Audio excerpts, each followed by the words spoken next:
Well, hey, Gundamaniacs, welcome to another episode of Gundam Explained. You know, with the lack of news for the new live-action Gundam movie, I thought, why not make up some of my own?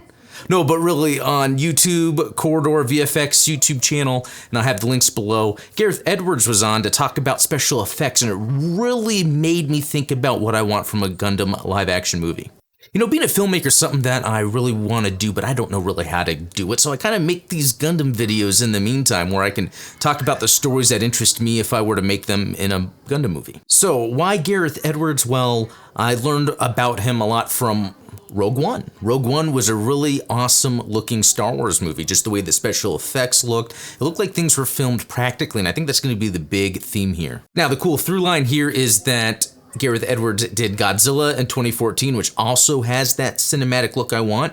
And then Jordan Vogt-Roberts did the follow-up, the King Kong Skull Island, which he is going to be the director of the live-action Gundam movie. So I think we're in good hands. But if we're going to break down elements of what would make a good live-action Gundam movie, one of the main things is it's really Gareth Edwards talking about how he went about shooting and adding special effects to really kind of show off the scale and kind of show off kind of the feeling of what he's trying to come up with here. And this is a lot of green screen, a lot of CGI that he did himself. But what he's doing is he's filming things practically, how they would be in camera, and then touching up with CGI or comping in things done on green screen. And as he's talking about filming the movie Monsters, which is one of his original films, he talked about how they would just film random, interesting looking things for the characters, but then also add CGI in certain places that kind of help make something look interesting but realistic. That was the interesting thing with Creator, which came out recently. Watch it if you haven't, because we're seeing that same sort of thing where he's just filming random people doing things and then adding some CGI on top of it. So they're not comping a scene or setting up a scene for it to be a CGI scene. They're filming practically and then adding in CGI to do that further world-building storytelling.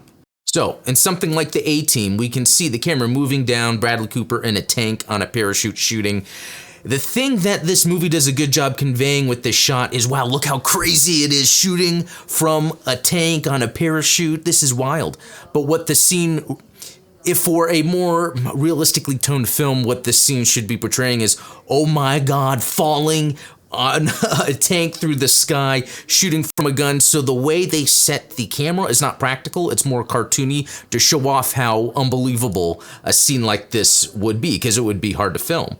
Now, when we look at movies like Top Gun Maverick, what they're doing here is they will, like this scene in particular where we see these multiple jet fighters here, originally it was filmed with just one, and it was a certain type of ship in some shots, and then what they do later is the CGI is, okay, adding in more to reflect exactly what's going on from the real world right there, which is very interesting. So Top Gun Maverick was shot practically with jets in shot, but then when edited later, the CGI was to add multiple jets, maybe change what the jet looked like, but there was enough references, enough practically filmed shots to allow the CGI to be believable, which is why those A-Team shots with the tank are a little goofy. Now, another thing to look at is how George Lucas did Star Wars. So there's a lot of green screen here, a lot of older CGI, so sometimes it looks fake, but the cameras aren't moving a lot. They're really allowing you to take in what's going on in the scene, because here things are actually shot practically and then CGI added on later. Just seeing shots like this, I love. You can just see if it's like a mobile suit sitting there. And again, the camera's not moving around, bouncing around like A-Team in that shot. We're lingering on things enough for the viewer to get an idea of where they are and that, wow, this is actually really happening. Now, we have seen the Gundam in live action. Now, on this, with Ready Player One, it's a pretty crazy concept in the first place. So there's going to be a lot of unbelievable things happening. These cameras are going to be CGI fake cameras. There's not going to be a lot of practical shots here, because these scenes are going to be completely CGI. A lot of times when then the camera shots are made, they're kind of all over the place because they don't have to really obey the laws of physics. Now, with these scenes with the RX-78-2, they're almost more toward that goofy end. I almost say that shots like this could work in space because of the gravity, but I feel like there's less feeling of weight and gravity here.